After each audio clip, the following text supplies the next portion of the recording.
माझी काहीच मागणी नाही. पहिल्यापासून ह्यांनी जरांगे पाटलाची साथ दिली. ह्यांनी हे आरोप खोटे आहेत हे सगळे. ते मनात बी नव्हतं, पण एखाद्या वेळेस पाजून ते करून झालं असं. पहिल्यापासून जरांगे पाटलाची साथ दिली.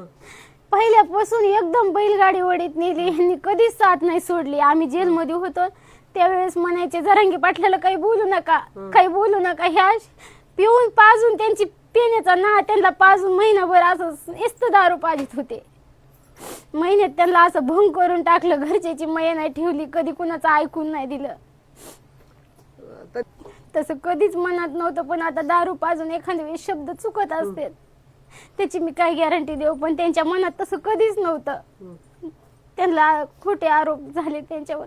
पिऊन एखाद्या वेळेस बोलले असते ते. त्यांना दारू पाजून हे प्लॅन केलाय सगळा. हे जरांगे पाटलाला कधीच सोडित नाही. तर इथं घरी पण ते पूजा करते. तर त्यांच्या मोबाईल मध्ये बघा फोटो त्यांचेच, स्टेटसला फोटो पण त्यांचेच. माझ्या मुलाला पण पाटलाचं नाद बघा, आमच्या कपाटाला पण फोटो त्यांचाच. सगळ्या जीवनात फोटो त्यांचा. पहिल्यापासूनचे मेन कार्यकर्ते हेच इथं. ह्यांचा प्लॅन केलाय.